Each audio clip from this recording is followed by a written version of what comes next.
Kajian ilmiah dibalas dengan ilmiah, bukan dibalas dengan kedustaan manuskrip-manuskrip. Dan kalau kita bongkar, memalukan Pak. Kitab-kitab Balawi itu kan udah banyak tuh. Kita bongkar satu-satu, memalukan. 90% kedustaan. Kitab-kitab ulama yang dikatakan muhaddis, Alwi bin Tauhid itu muhaddis. Tapi kalau kita uji kitabnya, dia menunjukkan ada dalam manuskrip anu, ada dalam kitab anu, 90% kedustaan. Tapi kita tadinya nggak mau bongkar ini, tapi mereka itu membuat narasi yang luar biasa, antek PKI lah. Bahkan saya sekarang disebut turunan Cina. Buktinya katanya dia nggak pakai nama bapaknya, pakainya nama kakeknya. Berarti dia nggak mau ketahuan sebagai antek Cina. Iya, luar biasa itu orang-orang yang ingin menjadi cucu Nabi, kemudian memakai framing. Saya ini sejak kecil hidup dengan kakek nenek. Karena orang tua saya, umur saya setahun atau 2 tahun, itu tidak ada jodoh. Saya dengan kakek saya dengan keluarga ibu saya. Itu ya masa iya sekarang saya melupakan keluarga besar, nama keluarga besarnya Bani Usman. Itu bisa dilihat bagaimana keluarga Bani Usman. Banyak yang di PBNU juga pada tahun ini dari keluarga Bani Usman itu.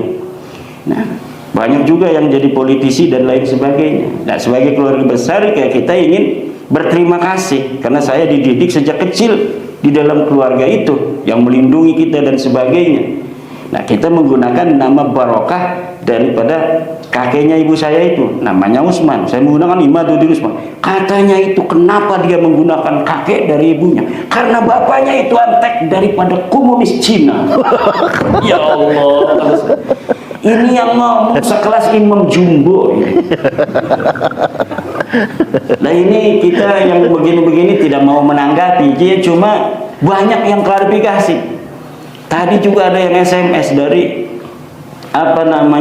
Komandan Banser Provinsi Banten yang juga merangkap wakil ketua Panglima Laskar PWI Banten. Itu Komandan Banser tingkat provinsi, itu wakil komandan PWI Banten. Hei, ini bener nggak ini? Tanya PKI ini antek Cina katanya. Dicoba lihat saja wajah saya Cina enggak? Ada sih Cinanya katanya. Waduh, sama aja. Ada sih ini orang kata saya nambah-nambahin aja. Lah semua orang Indonesia ini ada Cinanya, Pak. Iyalah. Semua orang Indonesia ini ada Cinanya. Apalagi kalau keturunan Banten, neneknya Cina. Raden Patah itu Cina. Kenapa? Ibunya Sio Banci. Ibunya Raden Patah itu Sio Banci, Cina. Kemudian punya anak Raden Patah, menikah dengan Brawijaya, kan punya anak Raden Patah. Raden Patah berarti turun Cina. Apa Raden Patahnya yang istrinya Sio Banci ya? Raden Patah ya punya istri Sio Banci ya. Raden Patah punya istri Cina, Sio Banci, punya anak keturunan. Di antaranya adalah istri Sultan Maulana Hasanuddin Banten. Sultan Maulana Hasanuddin Banten namanya Nyai Ratu Purnama Kirana Sidi. Nyai Ratu Kirana Purnama Sidi dinikah oleh Sultan Maulana Hasanuddin. Berarti Sultan Maulana Hasanuddin ada Cinanya dong. Ada putih-putihnya sedikit.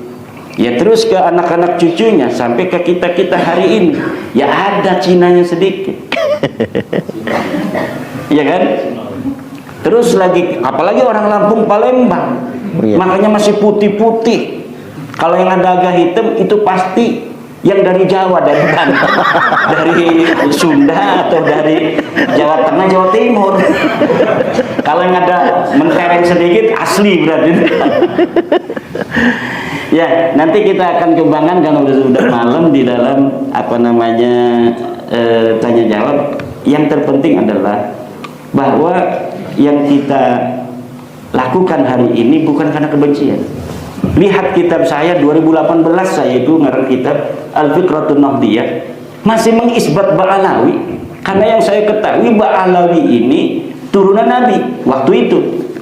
Wa min bani Hashim Ba'alawi. Coba kitab Al-Fiqratun Nahdiyah fi usuli wa furu'i ahli sunnah wal jamaah. Itu tentang pemikiran-pemikiran ke-NU-an, mulai di dalam bidang tauhid, akidah, dalam fikih, dan bagaimana harakah Nahdiyah ada di situ. Al-Masail Al-Fiqhiyah juga yang Al-Mu'asirah ada di dalam kitab Al-Fiqratun Nahdiyah. Di situ diantaranya saya mengisbat Ba'alawi, itu namanya qaulun qadimun. Karena apa? Saya belum meneliti. Kalau sesuatu yang belum diteliti, yabqa 'alal asli. Kalau sesuatu sudah diteliti, haram kita untuk mengatakan tidak sesuai dengan hasil penelitian ini. At-taqlidu ba'da zuhuril hujjati haramun. Taklid setelah adanya hujah itu haram. At-taqlidu ma'al qudrati 'alal istidlali haramun. Taklid padahal kita bisa untuk istidlal, bisa baca, bisa mengkomparasi, maka hukumnya haram. Tidak boleh, tidak bagi orang yang bisa baca bahasa Indonesia harus baca tesis bahasa Indonesia. Namanya menakar kesahihan nasab Habib Indonesia, kedua terputusnya nasab Habib di Indonesia, ketiga membongkar skandal ilmiah sejarah dan nasab Habib di Indonesia. Yang bisanya bahasa Arab, buka kitab Al-Mawahibul Laduniyah fi Inqita'i Nasabi Ba'alawi bin Ubaidillah, atau kitab yang kedua I'anatul Akhyar fi Jawabi Syekh Abdullah Mukhtar. Syekh Abdullah Mukhtar ini adalah ulama besar yang ada di Sukabumi.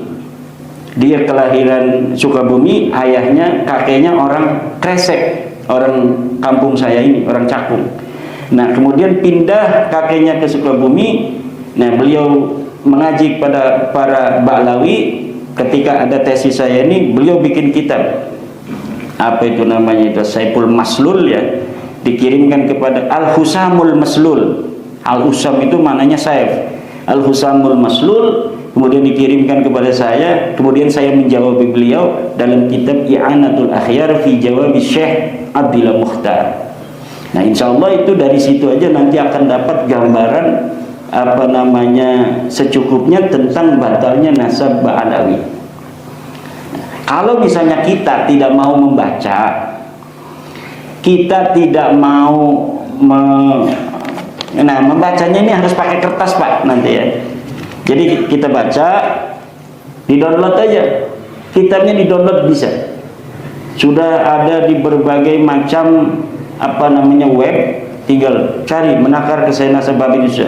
Pakai kertas kita bacanya. Kita menguji-uji juga. Itu namanya istidlal. Kemudian kita belum cukup kita menakar kesahihan, karena ini tulisan pertama. Inilah yang diangkat di Cokro TV pertama kali oleh Dr. Safiq Hasim. Kemudian saya tambahkan, karena ini ada bantahan dari Hanif Alatas menakar kesahihan nasab. Kemudian dari bantahan Hanif Alatas kita sempurnakan referensinya di dalam kitab buku terputusnya nasab Habib di Indonesia. Kemudian karena ini kita persiapkan untuk para kiai, saya nulis itu untuk kiai, bukan untuk para dokter-dokter itu. Dokter-dokter itu kebanyakan gak percaya sama doktrin-doktrin yang begitu, yang bahayakan kepada santri-santri dan para kiai. Maka saya persiapkannya tulisan sederhana.